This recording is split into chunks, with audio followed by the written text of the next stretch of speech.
Hello मेरे प्यारे प्यारे क्यूरियस जूनियर्स, एक बार फिर आप सभी का वेलकम है आपके most amazing and favourite platform पे which is PW curious junior, जहां मैं सोनाक्षी त्यागी आज आप लोग के लिए एक बार फिर से इस एग्जाम एक्सप्रेस सीरीज में एक बहुत ही इंपॉर्टेंट टॉपिक लेकर आई हूं which you can see in front of you, which is force, work and energy.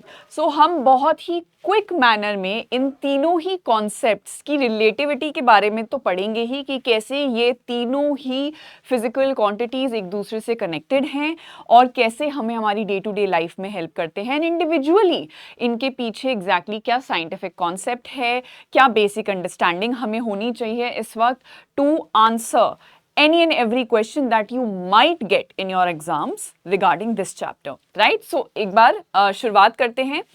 तो आप लोग यहाँ पे अपने सामने इस वक्त देख सकते हैं that I have prepared a very concised mind map for all of you as far as the topic of force is concerned, right? So such mind maps, concept maps, infographic maps, they greatly help you especially when you are revising for your exams, क्योंकि exam में बेटा you don't have a lot of time right before exams, right? And you have so many chapters coming together in your final exams और हर एक chapter मान के चलिए 20 से 30 pages का होगा ही। अब उस दौरान हर चैप्टर को पेज बाय पेज पढ़ पाना बहुत मुश्किल है। दैट इज वाई मैंने इंटायर चैप्टर को सिर्फ और सिर्फ एक पेज में आप लोगों के लिए समराइज्ड मैनर में रिप्रेजेंट कर दिया है, ठीक है। तो एक बार क्विकली लर्न करते हैं that what do we understand by force in general, अगर हम बात करें तो, ठीक है। सो जब भी बेटा फोर्स की बात करते हैं ना, force is one such physical quantity, one such external agent which we are applying on a daily basis, in fact every day constantly, because it is with the help of this application of force that we are able to do the work that we are doing, the various different activities that we are performing, right? So force, as far as force is concerned, there are two actions which are always related to force, which are either push और पुल। यानी कि जब भी आप किसी body पर force लगाएंगे तो या तो आप उस बॉडी को पुश करेंगे यानी कि अपने से दूर धकेलेंगे, या आप उस बॉडी को पुल करेंगे यानी कि अपनी तरफ खींचेंगे। And when you are doing either of these two actions of both of them, in that case you will be applying force on that particular body, ठीक है। Also to note that force, जैसा मैंने कहा, is an external agent which acts on another object, पहली चीज। And in order for you to be able to witness force, you need at least the presence of two objects. बेटा एक अकेला object खुद पे तो फोर्स नहीं डाल सकता, not possible. You need minimum of two objects to witness how force is being applied, right? ठीक है। तो ये तो बात हो गई बहुत ही बेसिक पॉइंट की फोर्स के बारे में। नाउ सेकेंड पॉइंट पे आते हैं, which is the symbol that we use for force is capital F, which you can see. Now, many a times you will see that in your answers when you are writing, not at all times it is possible कि आप पूरा word लिखें, especially when you are mathematically representing force. उस case में आप force को represent करते हैं with a capital F. Now, since you know that what do we understand by force, you should also be able to calculate the amount that you have applied on a particular object. So let's say कि आप अपने room में present किसी table के ऊपर force लगा रहे थे, but the table was not moving, right?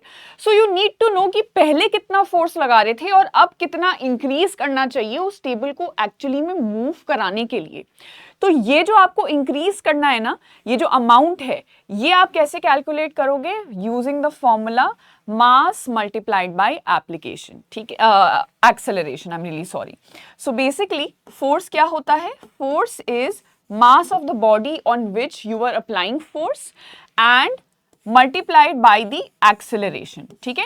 तो अभी के लिए at this stage of your studying you can correlate mass and weight, although दोनों बहुत different होते हैं। mass is the amount of matter and weight is the force which is being applied on the body. mass आप कहीं पे भी चली जाएं दुनिया के किसी भी कोने में, it will always remain the same. weight can change from place to place, right? ठीक है। Acceleration is rate of change of speed, क्योंकि जब आप किसी बॉडी पे फोर्स लगा रहे हो डेफिनेटली वो बॉडी मूव करेगी।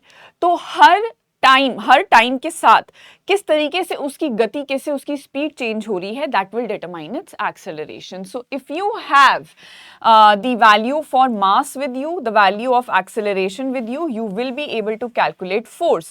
Or the examiner, in order to confuse you a little, might twist the question in a way कि they might give you the value of force, they might give you the value of acceleration and then ask you कि उस body का mass क्या है. ठीक है, as far as you know what is the basic formula, you will be able to rearrange the physical quantities in order to come to an answer जो भी आपसे question demand कर रहा है. ठीक है, now whenever we are talking about physical quantity, students, make it a point that you should be able to represent them in their unit. जैसे अगर मैं आपसे पूछूं कि आपका वजन क्या है, तो आप सिर्फ मुझे मैथमेटिकल वैल्यू नहीं बताओगे, आप मुझे ये भी बताओगे कि उसके आगे क्या यूनिट है. Otherwise how will I understand कि आप क्या बोलना चाह रहे हो, right? So you will say 40 kgs, 50 kgs, 55 kg. So this kg is what? This is the unit in which we express weight.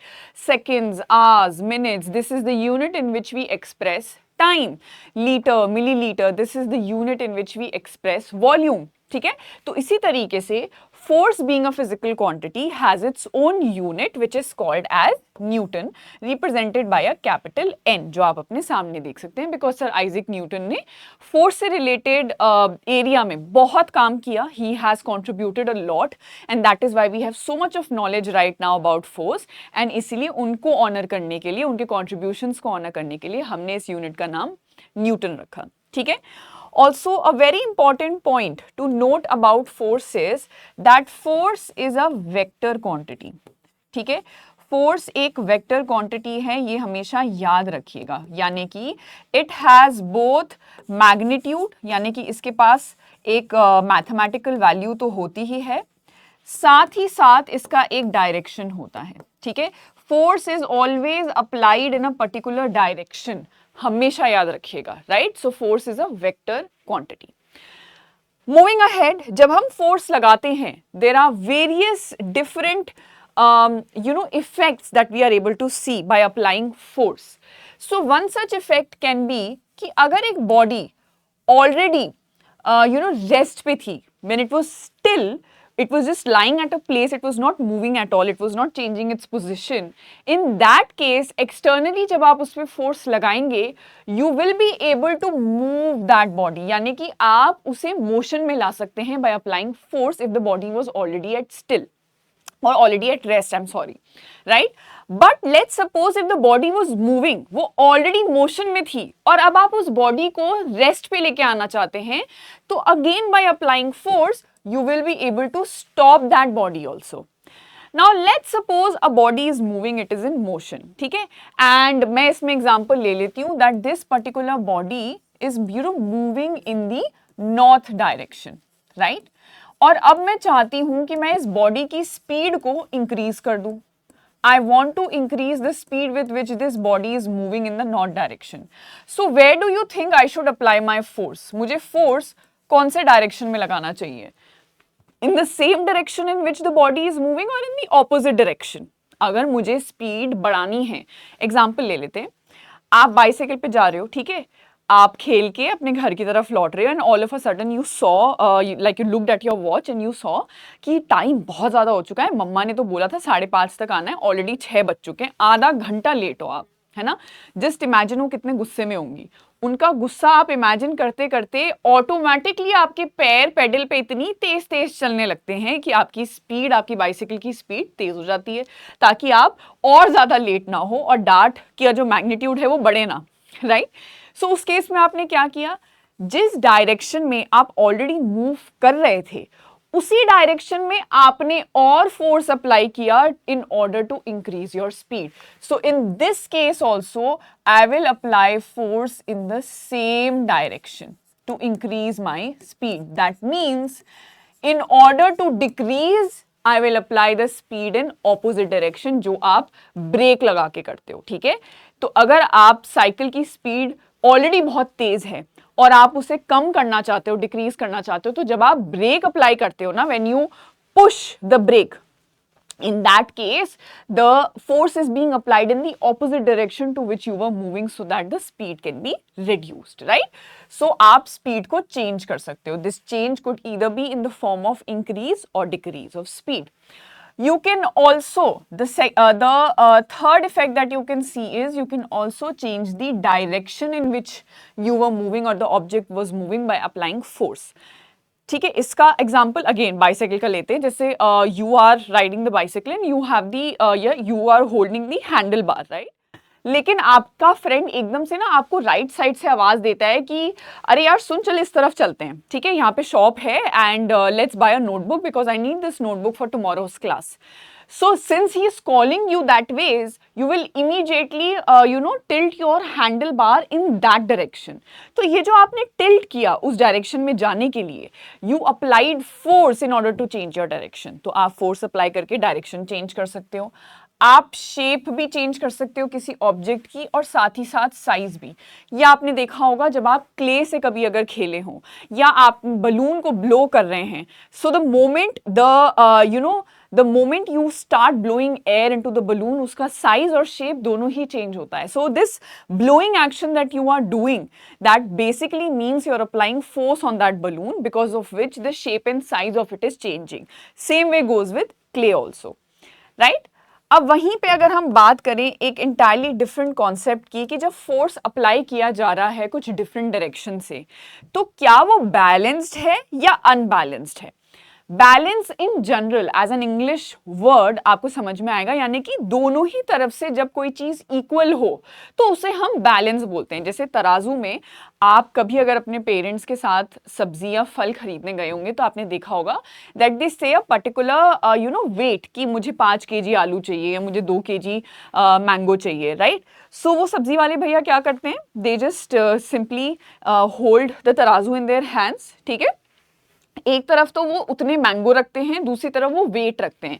फिर वो देखते हैं कि वो कब सेम लेवल पे आ रहा है, यानी कि बैलेंस हो रहा है. उसके बाद वो आपको उतने ही मैंगोज दे देते हैं, राइट. तो बैलेंस का मतलब क्या हुआ, अगर let's say this is the object on which force is being applied, तो हर डायरेक्शन से इस ऑब्जेक्ट पे same amount of force apply हो रहा है. ठीक है, यहां से भी 2 न्यूटन, यहां से भी 2 न्यूटन, यहां से भी 2 न्यूटन और इधर से भी 2 न्यूटन. तो जब चारों तरफ से किसी ऑब्जेक्ट पे same amount of force apply हो, in that case that particular scenario becomes the case of a balanced force, जहां पर नेट फोर्स हो जाएगा 0 और इसकी वजह से यहां पे कोई मूवमेंट नहीं होगा उस ऑब्जेक्ट का. ठीक है, so in this case where the forces are balanced from all the directions, the net force becomes 0 and because of which the object will not move. Object का कोई motion नहीं होगा.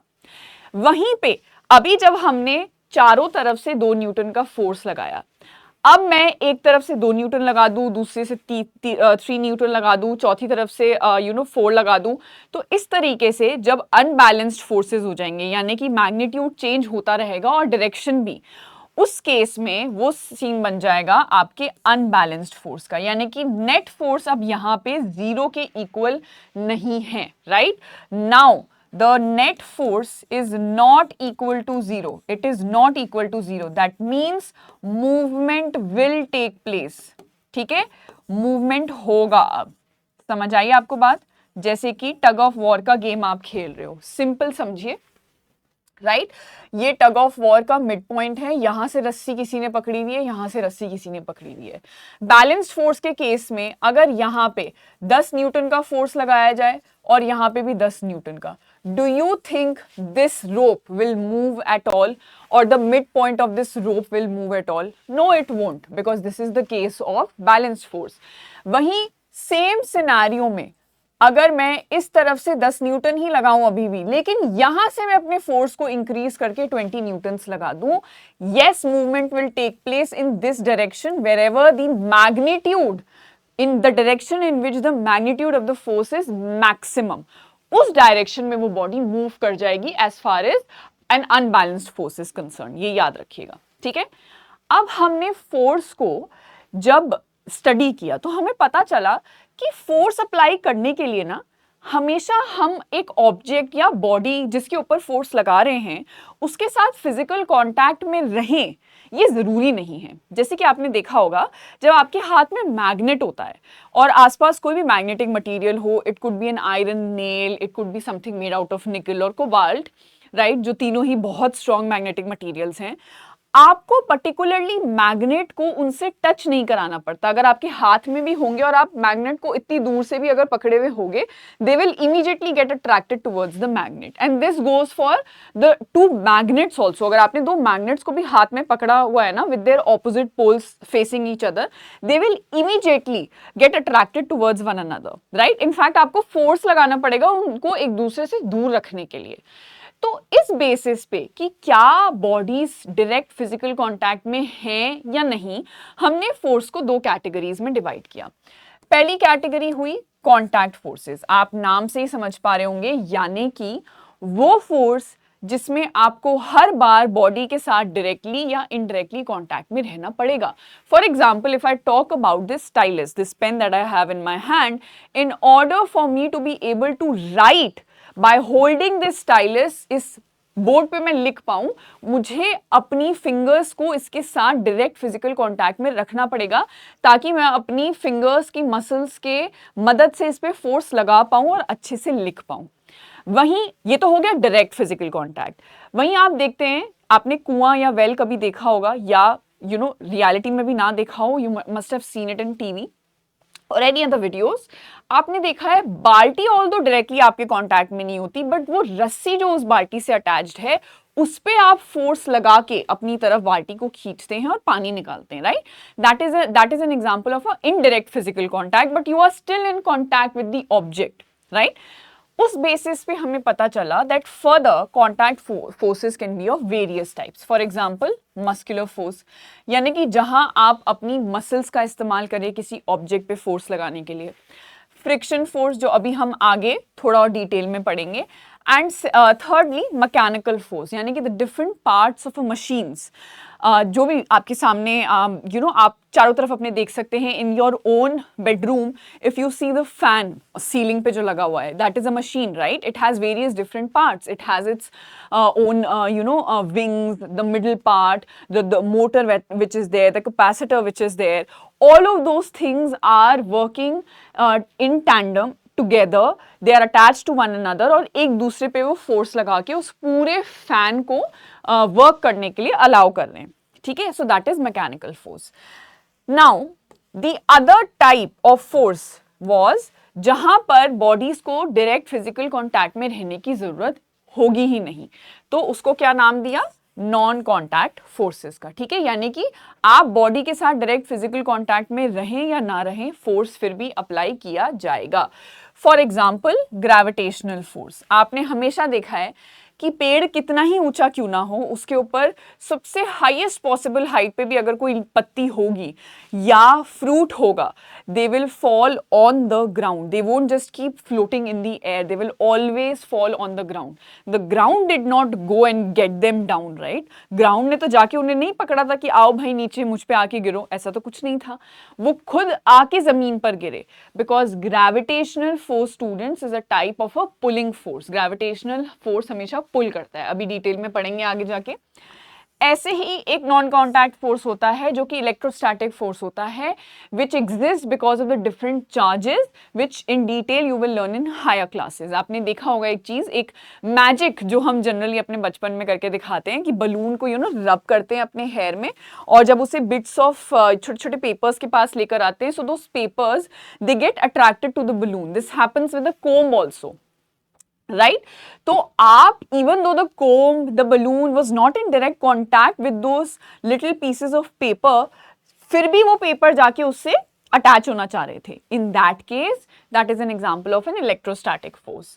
Thirdly, magnetic force. Now this force, unlike gravitational force, push या pull दोनों का ही हो सकता है, या फिर attract या रिपेल दोनों का ही हो सकता है। जरूरी नहीं कि हर बार हर चीज अट्रैक्ट ही हो जाए, कई बार ऐसा होता है कि अगर आप मैग्नेट के दो लाइक पोल्स यानी कि नॉर्थ और नॉर्थ पोल को साथ में लेकर आए या साउथ और साउथ पोल को लेकर आए तो वो एक दूसरे को अपने से पुश करेंगे, दूर धकेलेंगे, वो अट्रैक्ट नहीं होते। ठीक है, सो ये कुछ टाइप्स ऑफ फोर्सेस हैं, इनमें से some of the most important ones हम थोड़े से और डिटेल में यहां डिस्कस करते हैं। ठीक है, so first being the muscular force, and since this is muscular force we know that this is an example of a type of contact force, because in this case you will have to be in direct contact with the object on which you want to apply force, right?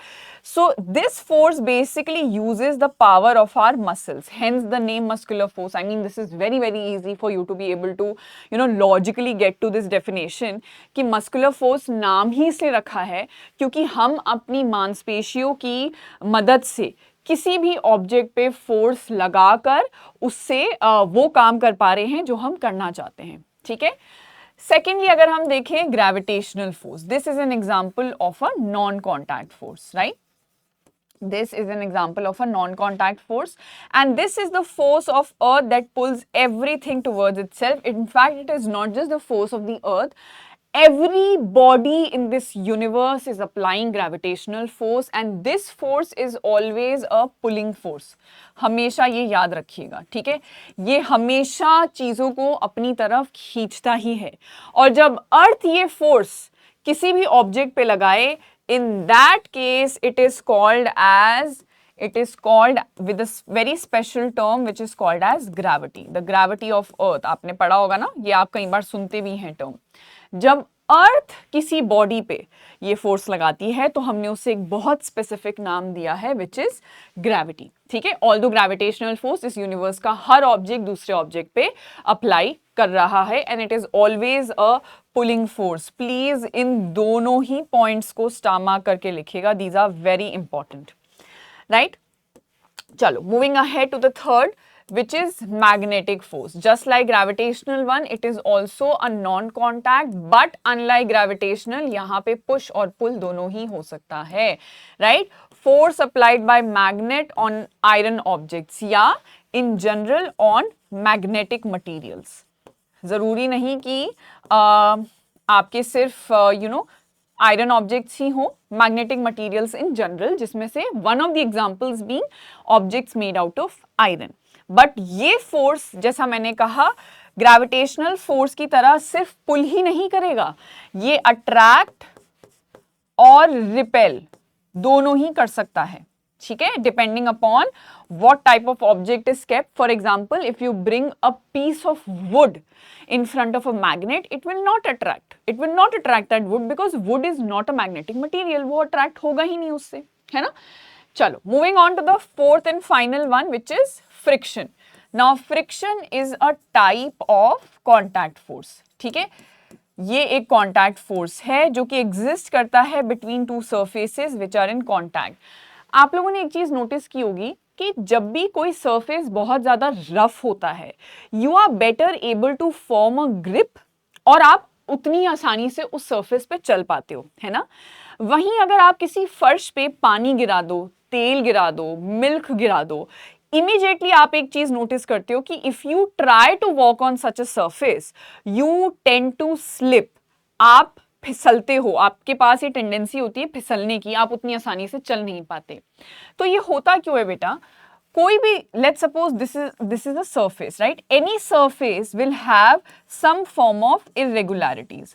कोई भी surface is not devoid of irregularities. कोई भी surface ऐसा नहीं होता जो perfect हो, ठीक है? और जब आपका पैर, जो आपने जूते पहने हैं, फुटवेयर पहने हैं, उसमें भी इरेगुलरिटीज हैं, वो इस सरफेस पे पड़ती हैं, तो क्या होता है? Let's suppose this is the irregularities of the ground and this is the irregularity of your footwear. These irregularities interlock with one another. तो आप तो कोशिश कर रहे हो इस तरफ मूव करने का, लेकिन इंटरलॉकिंग इतनी जबरदस्त हो चुकी है कि ये आपको रोकने की कोशिश कर रही है फोर्स ऑपोजिट डायरेक्शन में अप्लाई करके। ठीक है, तो फ्रिक्शन हमेशा आपके मूवमेंट के ऑपोजिट डायरेक्शन में काम करेगा, आपको रोकने की कोशिश करेगा। ठीक है, और इसी केस में आपकी मदद करेगा। कैसे? क्योंकि जब जब वो आपको रोकेगा आप उससे कई ज्यादा फोर्स लगाकर आगे बढ़ने की कोशिश करोगे। सो इन अ वे अगर हम फ्रिक्शन की बात करें, इसे एक बहुत ही इंटरेस्टिंग नाम दिया गया है which is called as necessary evil. ठीक है, इसे कहते हैं नेसेसरी इविल। नेसेसरी क्यों? क्योंकि बिना इसके नहीं चल पाओगे। इवन दो ये रोकने की कोशिश करता है बट इसकी वजह से ही चल पाते हैं। इविल इसलिए क्योंकि जब ये हमें रोकता है ना तो ये हीट प्रोड्यूस करता है। ठीक है, उसकी वजह से कई बार वेयर एंड टेयर होता है। आपने देखा है आपको अपने जूते चप्पल कुछ कुछ टाइम में बदलने पड़ते हैं क्योंकि वो नीचे से घिस जाते हैं या फट जाते हैं या टूट जाते हैं। It is because of this friction only, but without this friction we will never be able to walk. ये आपको मैं एग्जाम्पल दे चुकी हूं, क्योंकि जितना ज्यादा रफ सरफेस होगा, रफर the surface more will be the friction. ठीक है, और जितना ज्यादा स्मूथ सरफेस होगा कि इसी सरफेस पे मैं कुछ लिक्विड अगर बिखेर दूं उतना ही ज्यादा कम फ्रिक्शन होगा। आपने देखा है जब आप कैरम खेलते हो तो आप बोर्ड पे पाउडर डालते हो। क्या कभी सोचने की कोशिश की क्यों? क्योंकि आप उससे फ्रिक्शन रिड्यूस कर रहे हो। आपको उसका इफेक्ट तो दिखता है कि ऑल द डिफरेंट डिफरेंट गीटीज दैट आर देयर वो बहुत आसानी से मूव कर रही हैं, बट आपने कैसे उन्हें आसानी से मूव करवाया? फ्रिक्शन रिड्यूस करके। ठीक है, वो फिसलती भी जाती हैं, they tend to slip literally. So these are some of the types of force that you should be knowing. Now moving on to the second concept, second and third concept, which is work and energy. ठीक है, तो कौन से cases में ये कहा जाएगा कि work is done? Only in two cases. या तो आप प्रॉपर अमाउंट में फोर्स अप्लाई कर रहे हैं, ठीक है, किसी बॉडी पे, और उस फोर्स के एप्लीकेशन से आपने उस बॉडी को एक डिस्टेंस से मूव कराया। अगर मैं अपने सामने मौजूद इस दीवार को, जो मेरे सामने अभी वॉल है, आपको नहीं दिख रही होगी, मुझे दिख रही है, अगर मैं उसे धकेलना चाहूं तो do you think I am doing work? मैं सुबह से लेकर रात तक लगी हुई हूं, मैं फोर्स लगा रही हूं, I am continuously changing my force also, but वो दीवार अपनी जगह से एक मिलीमीटर भी नहीं हिली है। सो डू यू थिंक मैंने सुबह से लेकर रात तक कोई भी काम किया? Absolutely not. So work is basically said to be done जब आपने फोर्स लगाया हो और वो कोई मूवमेंट प्रोड्यूस करे। ठीक है, नाउ वर्क को हम जनरली कैपिटल W से रिप्रेजेंट करते हैं और इसका फॉर्मूला होता है the force applied multiplied by the distance उस बॉडी ने कितना मूव किया। ठीक है, इसकी जो SI यूनिट होती है, जैसे फोर्स की न्यूटन थी, इसकी होती है जूल, राइट, जिसे हम कैपिटल J से भी लिखते हैं। ठीक है, अगेन ये फॉर्मूला प्लीज याद रखिएगा बिकॉज इसमें से आपको कोई भी दो फिजिकल क्वांटिटीज की वैल्यू देके तीसरी की वैल्यू पूछ सकता है क्वेश्चन में, राइट। जरूरी नहीं कि बहुत डायरेक्ट क्वेश्चन दे दे कि कैलकुलेट द वर्क डन, अगर फोर्स इतना है डिस्टेंस इतना है, हो सकता है वर्क दे दे फोर्स दे दे डिस्टेंस पूछे। You will have to rearrange the same formula, so you should be knowing how to do it. उसके लिए बेसिक फॉर्मूला याद रखो, रीअरेंजिंग आप अपनी अंडरस्टैंडिंग के हिसाब से कर सकते हो।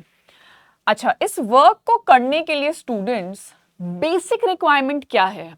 आप खुद सोच के देखो, किसी एक दिन let's take an example of a single day where आप उठे तो हो लेकिन सुबह से लेकर रात तक आप खाना खाओ ही ना, right? Do you think you will be able to even get up from your bed? हो सकता है पहले दिन कर भी पाओ, पर 2-3 दिन लगातार अगर आप इसी तरीके से फॉलो करो, do you think you will be able to get up from the bed, do anything at all? आपके लिए पॉसिबल ही नहीं हो पाएगा। क्यों? खाना क्या देता है आपको? The basic thing which food gives all of us, all the living things, is energy. बिना एनर्जी के आप दुनिया का कोई काम नहीं कर सकते। ठीक है, so energy basically allows you to do work. It is the ability to do work, right?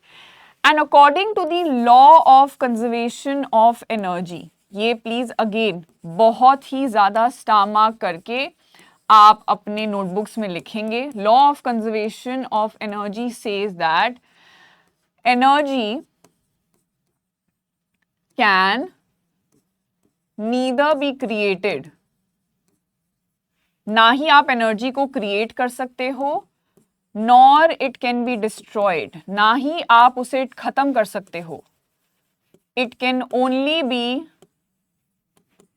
Transformed, यानी कि it can be transformed, right. सिर्फ और सिर्फ आप उसको एक फॉर्म से दूसरे फॉर्म में चेंज कर सकते हो, दैट इज इट। प्लीज इस पूरे लॉ को स्टार मार्क करके लिख लीजिए, this is an extremely extremely important law, right. बहुत ज्यादा इंपॉर्टेंट है। आप एनर्जी को ना ही बना सकते हो ना ही खत्म कर सकते हो, एक फॉर्म से दूसरे फॉर्म में चेंज कर सकते हो। बहुत बेसिक एग्जांपल देती हूँ। आपने खाना खाया, खाने में किस तरीके की एनर्जी होती है? Any and every food item that you eat is made up of different nutrients, right? At the end of the day, all of those nutrients are nothing but chemicals. किसी भी केमिकल के बीच में bonds होती हैं, उन्हीं bonds को जब तोड़ा जाता है उससे एनर्जी निकलती है, क्योंकि केमिकल्स से निकल के आ रही है, तो हम उसे क्या नाम देते हैं? केमिकल एनर्जी का, ठीक है। तो एक एग्जाम्पल तो एनर्जी का यहीं पे हो गया, which is chemical energy, right. ये केमिकल एनर्जी आप अपनी बॉडी में ट्रांसफॉर्म करके मस्कुलर एनर्जी के फॉर्म में भी यूज करते हो, जब आप अपने हैंड्स लेग्स यूज करते हो, राइट। तो this same chemical energy gets transformed into muscular energy, right. यानी कि जहां पर, या mechanical energy also, when you are using your legs to move, आप किसी तरीके का मूवमेंट कर रहे हैं, ठीक है। वहीं पे और क्या टाइप्स हो सकते हैं एनर्जी के? इलेक्ट्रिकल, जहां पे the energy comes from the movement of charges, ठीक है। तो आप देखते हैं कि इलेक्ट्रिकल एनर्जी की मदद से भी there are a lot of appliances in your homes which are continuously working, ठीक है। Light energy, this is the energy which helps us to see everything around us. सिर्फ आंखें होने से ये पॉसिबल नहीं कि हम देख पाते हैं, क्योंकि लाइट से मिलती हुई एनर्जी हमारी आंखों को ये काम करने की क्षमता देती है, तब जाके हम चीजों को देख पाते हैं, ठीक है। हीट एनर्जी, आपने देखा है कभी भी ट्यूबलाइट या बल्ब बहुत ज्यादा देर के लिए अगर जला रहता है, ऑन है, उसकी इलेक्ट्रिकल एनर्जी उसे मिल रही है, थोड़ी देर बाद आप देखते हैं starts to heat, that same electrical energy gets transformed into heat energy, right. Sound energy, यानी कि वो एनर्जी जो हमें अलाउ करती है चीजों को सुनने के लिए, right. So these are the various different forms in which energy can exist. आपने बनाई नहीं एनर्जी को, ना ही आप क्रिएट करते हो ना ही डिस्ट्रॉय, लेकिन एक फॉर्म से दूसरे फॉर्म में चेंज कर सकते हो, राइट। नाउ अगर एनर्जी के सोर्सेस की बात करें, so sources of energy can be in two types, right. There could be renewable sources, यानी कि ऐसे सोर्सेस जो आगे आने वाले टाइम में, in fact for generations together, they will not gate depleted, yes, यानी कि वो खत्म नहीं होंगे आगे आने वाले टाइम में। फॉर एग्जाम्पल, आपका सन की एनर्जी हो गई, वाटर हो गई, विंड एनर्जी हो गई, all of these are renewable. और या फिर हम इन्हें एक और नाम से जानते हैं, बहुत ही इंपॉर्टेंट नाम है जिसपे आजकल बहुत ज्यादा फोकस किया जा रहा है, ग्रीन एनर्जी, राइट। क्योंकि एनवायरमेंट के लिए रिलेटिवली काफी सेफ होती हैं as compared to what? As compared to your second form of energy which is called as non-renewable, यानी कि वो एनर्जी सोर्सेज जो कि बहुत ही लिमिटेड क्वांटिटी में प्रेजेंट हैं, और अगर आज हम उन्हें प्रॉपर ढंग से यूज ना करें तो आगे आने वाले टाइम में ये भी चांसेस हैं कि वो कंप्लीटली डिप्लीट या खत्म हो जाएंगे। नॉन रिन्यूएबल एनर्जी जैसे कि आपका कोल हो गया, पेट्रोलियम हो गया, ठीक है, नेचुरल गैस हो गया, these are all examples of non renewable energy. और ये काफी हार्मफुल भी होते हैं एनवायरनमेंट के लिए, because they pollute, because they release green house gases, जिसकी वजह से ग्लोबल वार्मिंग आप देख रहे हैं बहुत ज्यादा इंक्रीज हो रही है। ऐसा नहीं है कि कोल, पेट्रोलियम और नेचुरल गैस फिर से नहीं बनाए जा सकते, बट इनका जो फॉर्मेशन का प्रोसेस है ना, it takes millions of years, और उतना टाइम हमारे पास नहीं रहेगा जनरेशन के पास कि वो उतना टाइम वेट करें और ये फॉर्म हो और उसके बाद इन्हें यूज किया जाए। इसीलिए hence they are kept in the category of non renewable energy, right. So now students, since we have quickly revised force, work and energy, in today's class I will also be catering certain subjective questions in a way which will help you to understand. I am sure कि आप writing practice करते हैं but कई बार बेटा आपके दिमाग में answer है, you know the concept, you know the points, but sometimes the one thing that really matters in to you making the star of your class is how you represent those thoughts and views that you have regarding that question. ठीक है, तो उस basis पे मैं आपको कुछ subjective questions भी कराऊंगी कि एक आंसर को रिप्रेजेंट कैसे करते हैं, what should be the introduction, the body, the conclusion, और क्या हाईलाइट करना है, क्या कीवर्ड्स होते हैं जो आपको मेक श्योर करने हैं आपके आंसर में होने चाहिए. बट अभी के लिए ऑब्जेक्टिव क्वेश्चन से स्टार्ट करते हैं. The very first question is here. Right, तो फर्स्ट क्वेश्चन से शुरू करते हैं. क्वेश्चन पढ़ेंगे और फिर आंसर करेंगे. So a dry comb after combing the hair is brought near tiny pieces of paper. आप यहां पे देख सकते हैं. ठीक है, व्हाट हैपन्स, क्या होगा जब इस कोम्ब को इन पेपर के पास लेके आया जाएगा. In that case please answer. Options क्या हैं. Paper pieces will get repelled due to magnetic force. Paper pieces जो होंगे वो कोम से दूर चले जाएंगे मैग्नेटिक फोर्स की वजह से. ठीक है, बी ऑप्शन कह रहा है paper pieces will get repelled due to electrostatic force, यानी कि वापस से पेपर पीसेस कोम से दूर जाएंगे लेकिन अब इलेक्ट्रोस्टैटिक फोर्स की वजह से जाएंगे. सी ऑप्शन कह रहा है paper pieces will get attracted and stick with the comb. इस पे भी ध्यान दीजिएगा, ड्यू टू इलेक्ट्रोस्टैटिक फोर्स. अब क्या हो रहा है, थर्ड ऑप्शन ये कह रहा है कि पेपर पीसेस अट्रैक्ट होंगे, यानी कि कोम उन्हें अपनी तरफ खींचेगा और चिपक जाएंगे वो कोम से due to electrostatic force. The last option is saying paper pieces will get attracted to comb due to friction, यानी कि इस केस में भी पेपर पीसेस अट्रैक्ट होंगे कोम से लेकिन फ्रिक्शन की वजह से. So read the question carefully. I know it seems a little bit longer, but बहुत ही simple concept पे based है. ठीक है, so when you are seeing this, watching this video, आप pause करके answer नीचे लिखिएगा. Answer definitely is option C. Right? So the paper pieces, they will definitely get attracted and stick due to electrostatic force. ठीक है, चलो electrostatic force किस तरीके का फोर्स है इसका आंसर भी मुझे कमेंट बॉक्स में बता देना. कॉन्टैक्ट है या नॉन कॉन्टैक्ट फोर्स. चलो moving ahead to the next question. Which of the following form or forms of energy is required to boil the water. अगर मैं एक पॉट फुल ऑफ वाटर को उबालना चाहूँ, बॉयल करना चाहूँ, तो मैं इन दिए गए एनर्जीज में से कौन सी एनर्जी, कौन सी बेस्ट पॉसिबल एनर्जी होनी चाहिए जो मुझे यूज करनी चाहिए.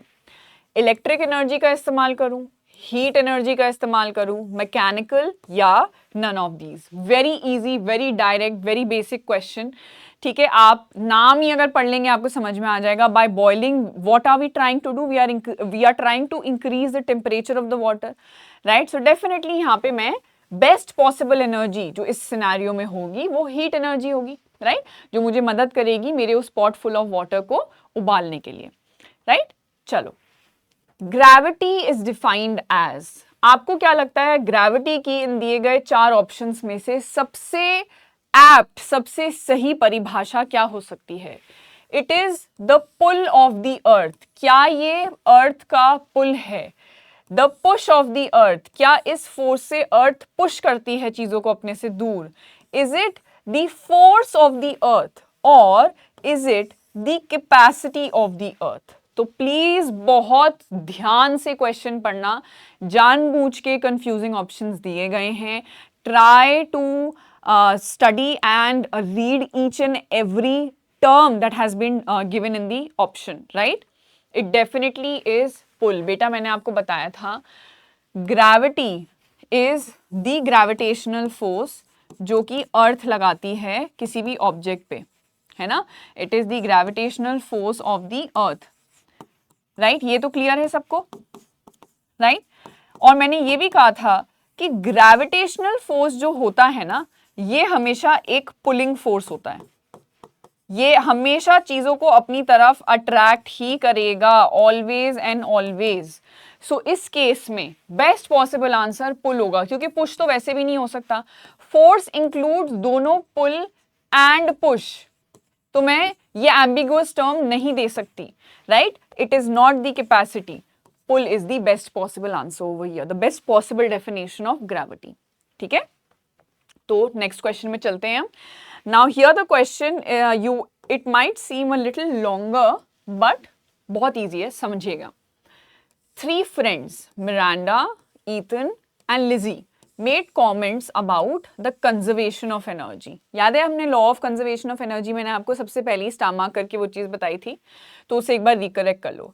This is what they said, वो law of conservation of energy पे ही कॉन्वर्जेशन कर रहे थे तीनों, और तीनों के अपने अपने कुछ थॉट्स हैं, कुछ व्यूज हैं। ठीक है, मिरांडा कह रही हैं that energy can be created और डिस्ट्रॉयड, यानी कि एनर्जी हम बना भी सकते हैं और डिस्ट्रॉय भी कर सकते हैं। ठीक है, ईथन कह रहे हैं work can be done with और विदाउट एनर्जी।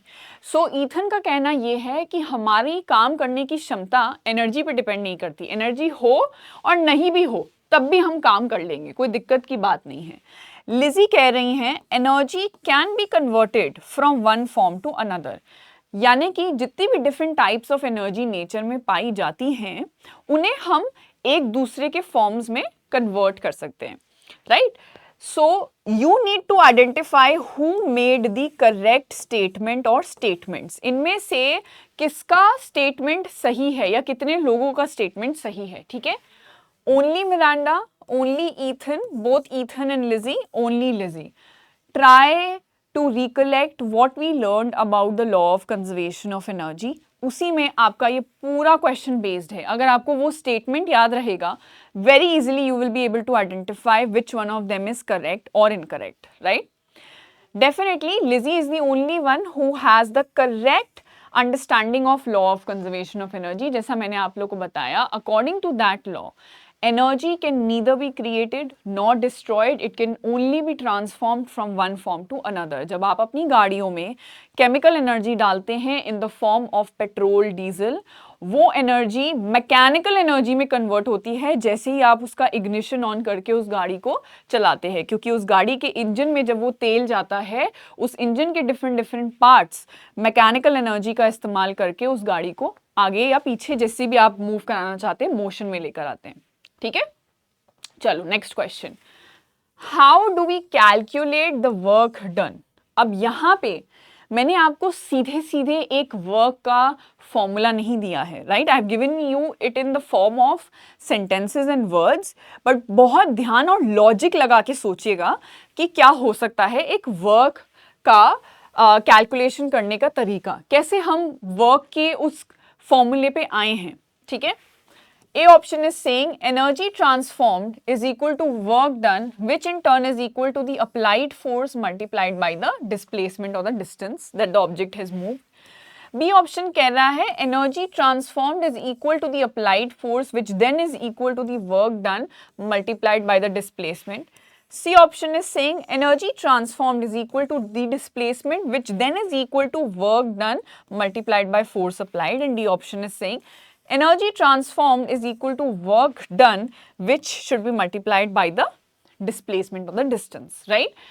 So अभी के लिए displacement और distance को interchangeably use कर लेते हैं, although दोनों are both of them are completely different, right? One is a vector quantity, one is a scalar quantity, वो हम higher classes में पढ़ेंगे। But अभी आप ये एक बार identify करने की कोशिश करो कि work करने के लिए ज़रूरत किस चीज़ की है और work का हमने basic formula क्या पढ़ा था। ठीक है, सो उस हिसाब से हमारा ऑप्शन ए बिल्कुल सही है, क्योंकि जब एनर्जी ट्रांसफॉर्म होगी, राइट, आपने केमिकल एनर्जी फूड के फॉर्म में खाई और आपने उसे ट्रांसफॉर्म किया अपनी उंगलियां, अपने हाथों का इस्तेमाल करने के लिए into muscular energy, energy transformation हुआ। ठीक है, काम क्या कर रहे हो आप, आपने एक डंबल उठाया अपने हाथ में, लेकिन उस डंबल पे आपने सबसे पहले क्या लगाया, फोर्स लगाया, और उस फोर्स की मदद से आपने उस डंबल को एक डिस्टेंस मूव कराया, राइट? तो उस तरीके से आपने काम किया। So this is the most correct understanding and definition as well as the way to calculate work done, right? अब students we will move ahead with the subjective questions, ठीक है। यहाँ पे the questions might be a little lengthy, तो even though अगर आप answers comment box में ना लिख पाएं, अपने नोटबुक्स में जरूर लिख के प्रैक्टिस कीजिएगा, because this will greatly help you. Don't leave this practice just a day before your exam, ठीक है। वहीं पे दिक्कतें आनी शुरू होती हैं। आप पहले ही आप दिन का 1 घंटा ही दो, लेकिन उस 1 घंटे में इतने अच्छे और फोकस्ड मैनर में पढ़ाई करो कि वो किसी के भी 5 या 6 घंटे के बराबर होगा, ठीक है। मैं ये नहीं कहती कि आपको घंटों घंटों भर कॉपी और नोटबुक के सामने बैठना है, बुक के सामने बैठना है और पढ़ाई करती रहनी है। No, totally depends upon your capacity and your capability, कि आपको कितना टाइम लगता है किसी भी कॉन्सेप्ट को समझ के और उसे अप्लाई करने के लिए, उसके आंसर्स लिखने के लिए, या उसमें क्वेश्चंस को समझ के उसे प्रॉपरली रिप्रेजेंट करने के लिए। तो अब सब्जेक्टिव क्वेश्चंस में चलते हैं। आंसर्स आप लोग अपनी नोटबुक में जरूर लिखिएगा, right. Starting with a very very simple very direct question, जहां पे आपसे पूछा जा रहा है list any 4 effects of forces, right. So मैंने इस क्वेश्चन को मार्क्स दिए हैं 3, क्योंकि मैं 2 इफेक्ट्स को 1.5 और बाकी 2 इफेक्ट्स को 1.5 मार्क्स में डिवाइड कर रही हूँ, ठीक है। मैंने इस तरीके से डिवीजन किया है, तो मैं 4 पॉइंट्स को इन टोटल 3 मार्क्स दे रही हूँ, राइट। अब वो 4 इफेक्ट्स आप कुछ भी दे सकते हैं, टोटली डिपेंड्स अपॉन यू, जो भी आप रिकलेक्ट कर पाए। So by applying force the following effects can be observed, right. What are the effects? By applying force, a body at rest can be brought into motion, यानी कि एक body जो स्थिर थी, फोर्स लगा के आप उसे मूव करा सकते हैं। By applying force on a body in motion, जो बॉडी ऑलरेडी मूव कर रही थी, आप उसकी स्पीड चेंज कर सकते हैं, ठीक है। अब यहाँ पे आपको जरूरी अगर चाहे तो मेंशन कर सकते हैं, but because it is just 3 marks, तो बहुत ज्यादा इलेबोरेट करने की जरूरत नहीं कि कैसे इंक्रीज और डिक्रीज करेंगे। अगर ये 4 मार्क या 5 मार्क का होता, इन दैट केस आपको इलेबोरेशन की जरूरत पड़ती कि इंक्रीज करने के लिए सेम डायरेक्शन में लगाइए एंड डिक्रीज करने के लिए opposite, right.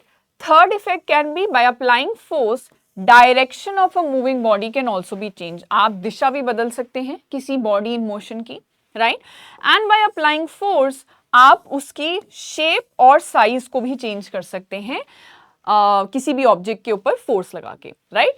So this is the first question, जहां पे आपको इस तरीके से आंसर अगर आप रिप्रेजेंट करेंगे, और आपको बस इतना करना है that you just need to highlight the important points, जो इंपॉर्टेंट टर्म्स या वर्ड्स हैं उन्हें बस आप हल्का सा अपने पेंसिल या पेन जिससे भी आप आंसर लिख रहे हो अपने स्कूल्स में, उसे बस अंडरलाइन कर दो, right. I am not saying कि बहुत फैंसी बनाना है, डिफरेंट कलर्स में लिखना है, नो, नथिंग लाइक दैट।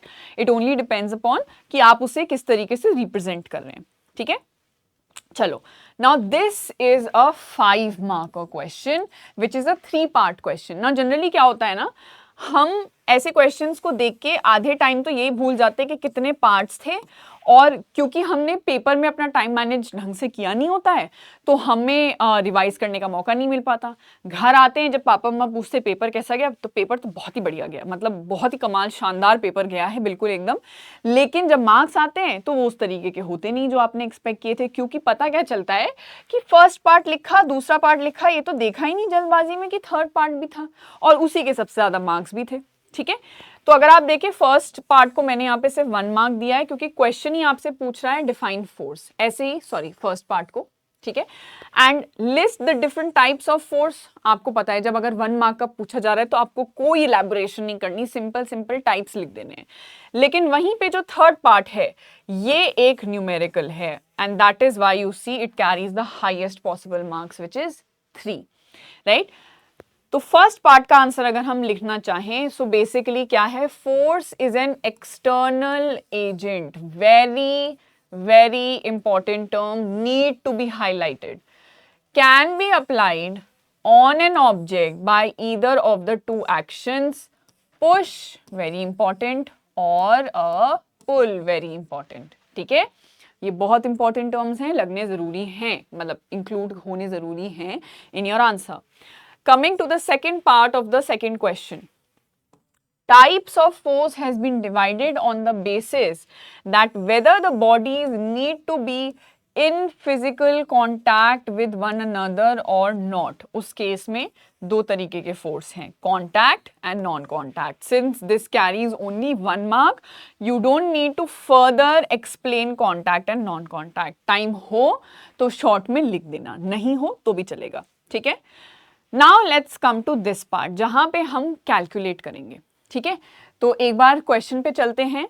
हमें क्वेश्चन में क्या दिया है, वी नो दैट क्वेश्चन क्या बोल रहा है, a force of 100 Newton was applied on an object. ठीक है, तो यहां लिख लेते हैं. देखो फॉर्मूला तो हमें पता है फोर्स का क्या है, mass multiplied by acceleration, right. Force according to question हमें दिया है 100 न्यूटन, राइट. ठीक है, देखते हैं और क्या दिया है हमें क्वेश्चन में. Which caused an acceleration of 50 metre per second square, यानी कि एक्सेलरेशन कितना हुआ बॉडी का, एक और क्वांटिटी हमें दे दी 50 मीटर पर सेकेंड स्क्वायर. अब क्वेश्चन पे वापस चलते हैं. हमसे पूछ क्या रहा है, mass of the body. It is asking us कि उस ऑब्जेक्ट का मास कितना है, यानी कि दो क्वांटिटीज की वैल्यू दे दी है, तीसरी क्वांटिटी की पूछी है, विच इज फाइन बिकॉज हमारे पास फॉर्मूले में 3 ही तो क्वांटिटीज हैं, 2 की दे दी तो 1 की तो हम बहुत ही आसानी से निकाल लेंगे.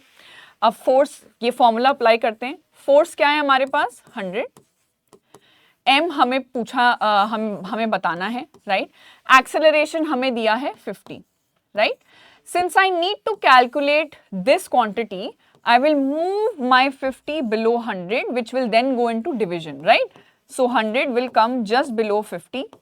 यहाँ पे मैं m तो कैलकुलेट कर ही रही हूँ, 0 will get cut by 0. ठीक है, और ये कितना हो जाएगा आपका 2, right? So the answer will be, the answer will be 2 kgs. क्या आंसर हुआ आपका 2 kgs. ठीक है, मास क्या है बॉडी का 2 kgs. Very easy, very simple. यहाँ पे अगर आपको डेसिमल में भी दे देंगे तो प्लीज आपको डेसिमल करना आना चाहिए कि अगर डिवीजन में डेसिमल है तो कैसे आप डेसिमल पॉइंट को रिमूव करेंगे, उसके रिमूव करने से न्यूमरेटर में क्या ऐड होगा या क्या डिलीट होगा, जो भी आप मैथमेटिक्स में सीख रहे हैं उन्हें प्लीज उन चीज़ों को, क्योंकि वो कहीं ना कहीं साइंस में इंटीग्रेट होती हैं. सो हर सब्जेक्ट को आइसोलेशन में नहीं पढ़ना है, all the subjects are interconnected. Please learn them in that way, right. ठीक है, सो आपका 2 kgs आंसर आ गया. चलो मूविंग अहेड. अब यहाँ पे आपसे क्वेश्चन क्या पूछ रहा है, define work for which I have given it 1 mark, right. Calculate the amount of force applied to perform a work of 50 joule which cause the object to move by a distance of 10 meters, which again is of 1 mark. Hence the entire question is of 2 marks, right. तो अगर work देखें, of course work is said to be done when the force applied, very important, on an object makes it move through a considerable distance. Again very important. Force apply करने के बाद अगर distance नहीं cover हुआ, वो body move नहीं हुई, तो आपने कोई काम नहीं किया, चाहे मर्जी जितना ही फोर्स अप्लाई करते रहो. ठीक है, राइट. तो फोर्स का होना और डिस्टेंस का कवर होना दोनों ही नेसेसरी कंडीशंस हैं. अब आते हैं कैलकुलेशन ऑफ फोर्स पे, वर्क पे, सॉरी, मतलब जो न्यूमेरिकल हमें दिया है. अब हमें न्यूमेरिकल में क्या पूछा है, we need to calculate the amount of force, यानी कि हमें फोर्स नहीं पता कितना लग रहा है बॉडी पर, बट वी नो कि हमने उस फोर्स को अप्लाई करने से काम कितना किया. We have done a work of 50 joule, right, जो कि ऑब्जेक्ट को कितने डिस्टेंस से मूव करा पाया, 10 मीटर से. तो हमारे पास डी आ गया 10 मीटर्स. अब फॉर्मूला हमारे सामने है, 3 क्वांटिटीज हैं जिसमें से 2 की वैल्यू तो हमें पता है वर्क एंड डिस्टेंस की, हमें निकालना है फोर्स. तो यहाँ इस फॉर्मूले में रख देते हैं. 50 वर्क है, force we need to find out, distance है 10 मीटर्स. ठीक है, again bring this over here, right below 50 it will go into division, right. Force यहीं रहेगा, आप 0 से 0 को कट कर देंगे, force will then become 5. But is my answer complete?